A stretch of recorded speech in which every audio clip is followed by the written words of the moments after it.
One of the hardest places to be in is not knowing what God's will is for your life. And as a man, my darkest moments have been in this place. But this darkness reached a real blackness, worse than a nightmare, when I lost my company to bankruptcy, a company which just months before could have been valued at $50 million.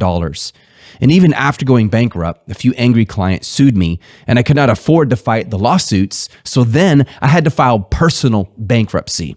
I had no car, I did not own any home, and at one point I was selling furniture out of the garage just to pay for groceries. And if that wasn't enough, our sewer exploded, our bathroom floors were flooded with poop water. But what I found deeply painful was not the loss of so much wealth, but the questioning of my purpose. Like, what does this mean about me? Am I a failure? Is there something wrong with me? And like my business, my soul felt bankrupt. Now, a friend who had handled bankruptcies for 4 decades called me and said, "Seth, this does not define you."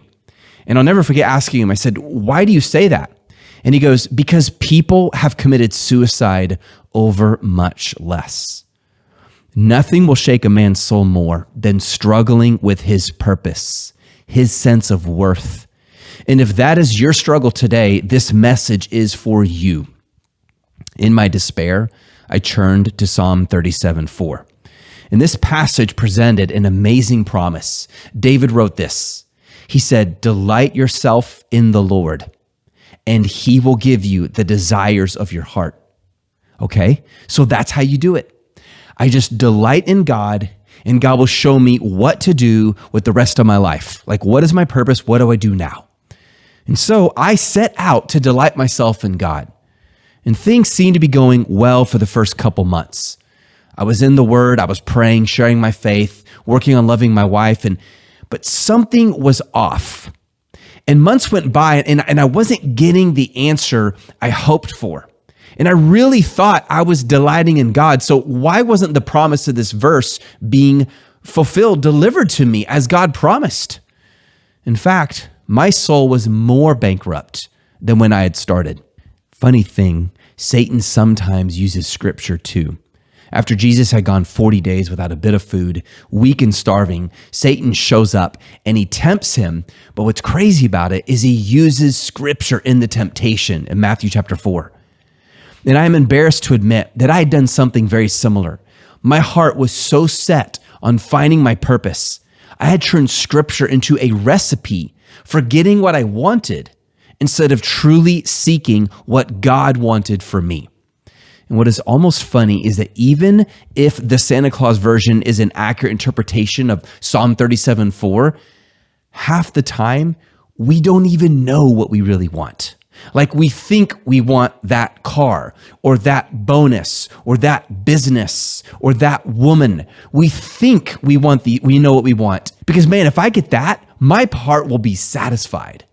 But David did not treat God like a spiritual Santa Claus. Be a good boy and you'll get a nice toy. Look closely at Psalm 37:4. Where does David tell us to find our delight? In the Lord. In whom does David tell us to find our delight? In the Lord. How does David tell us to find our delight? In the Lord. So the goal is not to get what we think we want. The goal is to find our delight in the person of God himself. And here's a promise you can count on. If you seek God with all your heart will find what it longs for, in spite of the mistakes you make along the way, which we all do. Moses knew this really well. In Psalm 90, verse 14, it's pretty crazy. Moses wrote one of the Psalms. He prays to God this. He says, "Oh, satisfy us in the morning with your loving kindness, that we may sing for joy and be glad all of our days." But I was not pursuing God himself. I was pursuing God so that I could figure out what to do with the rest of my life. And we often come to God with our predetermined ideas of what we need in order to be happy. But since God is way smarter than us, and since he knew us before we were conceived in our mother's womb, and since he knows the beginning and the end of everything, from the tiniest atom to the greatest galaxy, should we ever doubt even for a single second that if we find our purpose in him, he's going to give us anything short of the very best. On the night of his betrayal, Jesus told his disciples that he's going back to the Father. And Thomas says, Jesus, show us the way. Now, how is Jesus supposed to respond to that? Hey, Thomas, let me pin drop you the location, then you can Google map your way there. I mean, this guy was too practical for his own good. If he lived today, his love language would definitely be spreadsheets. But Jesus did something phenomenal, and it's so simple, yet so wise. I cannot do it justice. He said this. He said, I am the way. Wait, so Jesus doesn't care about practical details? No, he cares. But he's saying that if you set your heart on following Jesus above all things, you will know what to do when the time comes. And that is what it means to live by faith.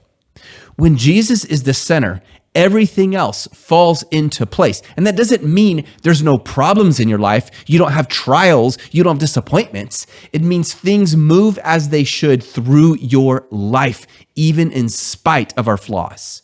Because Jesus is the nucleus to the atom of life. Jesus is the sun of the solar system. Jesus is the keystone in an arch. If you remove that keystone, what happens? Everything collapses. If you follow him, you will find the way. Kind of like seek first his kingdom and his righteousness, and all your needs will be taken care of, Matthew 6:33. So, okay, you're saying, Seth, just pray, fast, meditate all day, and God rains tacos from heaven? No, he still has work for you to do on this earth. But let Jesus be the center of your life. Submit your whole heart to him, and then everything else begins to fall into place, and he'll show you as you go.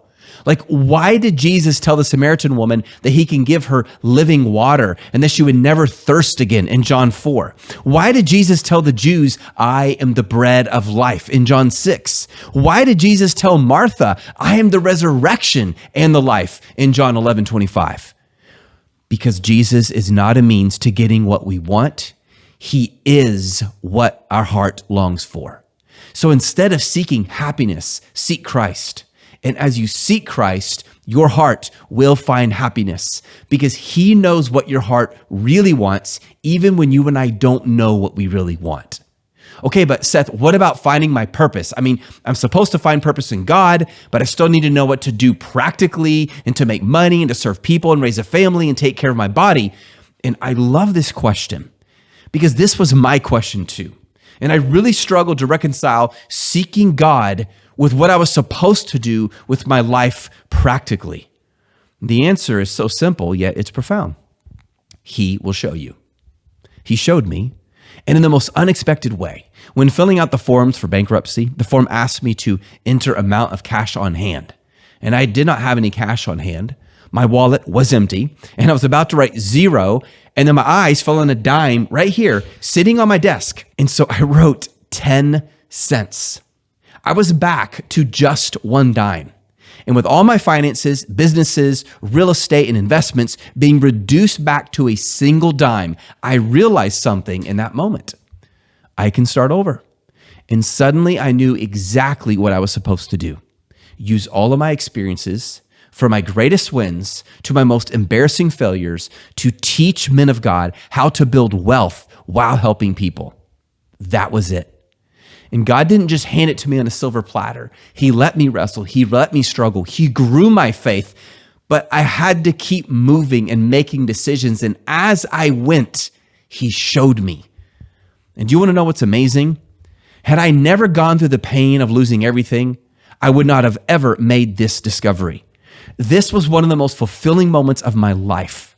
And multiple companies on LinkedIn reached out with very attractive offers, and I turned them down. A businessman and friend who had enjoyed 2 7-figure exits invited me to build a startup with him so we could later sell it for millions. I turned him down because I knew what my new mission was: teach men of God how to build wealth while helping people. And the company would be called Craftsman, in honor of the ultimate carpenter. Craftsman solves a very real problem. Every man of faith I've ever met wants to build wealth and wants to help people, both noble missions. Make money, do ministry. But today's culture does not offer a path for this because today's culture treats money the way a lot of people treat sex, as gross or as God. In fact, the religious often treats money as gross, and the materialist often treats money as God. And that leaves you with 2 options. You could be rich and greedy, or you could be poor and godly. But every time I read this book, I see something so different. I see passages like Proverbs 21:20 that says, there's precious treasure in oil in the dwelling of the wise, but a foolish man swallows it up. And then I find extremely wealthy people like Job, Abraham, Isaac, Jacob, Joseph, Solomon, Nicodemus, Joseph of Arimathea, and Lydia of Thyatira, who were men and women of God. How did they do this? They considered themselves stewards of God's resources. You see, when you manage your money like it belongs to someone else, and that someone else is God, you're free then to grow it from a free heart. And you're blessed through that as you bless others. The same God who calls us to steward our spiritual gifts also calls us to steward our finances. I mean, what kind of Christian are we if we spend our entire life busy with ministry, but on Judgment Day, we show up with the same talent that Jesus gave us at the beginning of our journey? Look, God did not give me a dime to hold on to it or to spend it. He gave it to me to grow it, to invest it, to be wise with it. We are meant to build and grow things and cultivate. Just like when you go plant a garden, you wouldn't just go eat all the apples. You would plant the seeds. You wouldn't just eat all the fruit. You would take them, you would harvest it and keep replanting and grow it to more and more, and then sell some of it and bless your family with that. You see how that works? You have been given at least one gift, maybe many. And you have been given multiple resources. You've been given a network of people. You've been given intelligence. You've been given creativity. You have been given finances. It is not just your privilege, but it is your responsibility as a man of faith to cultivate and grow everything God has entrusted to you, from something as material as a single dime to something as immaterial as the gift of teaching or the gift of mercy. And when you do it from that perspective, it lasts forever. Because no, money does not last forever, but how you treat it does. This is why I started Craftsman.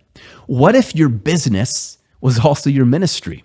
What if you could build a lot of wealth, but then help people at the same time? What if instead of living this horrible split between making money or helping people and seeing them as enemies, you do both at the same time? Now, why is this so powerful? Let me illustrate.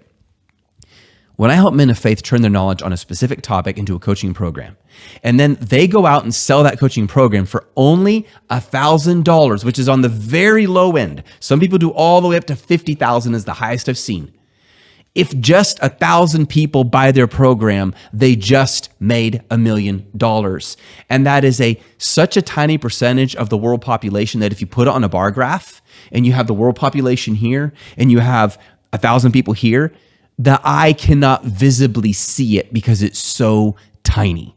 I guarantee you there are 1,000 people in this world who would pay you for something you know, some expertise you have that you turn into a course and sell. And that's what I do. I take what I've done for 10 years for my own business, and I take all that knowledge and I apply it to teaching men of faith how to do that themselves.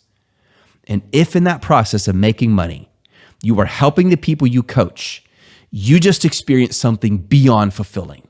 Now, if you want to learn more about how to do this for yourself and your family, just click the link below and I will not only send you daily practical content, but I actually have something really cool to give you as a gift.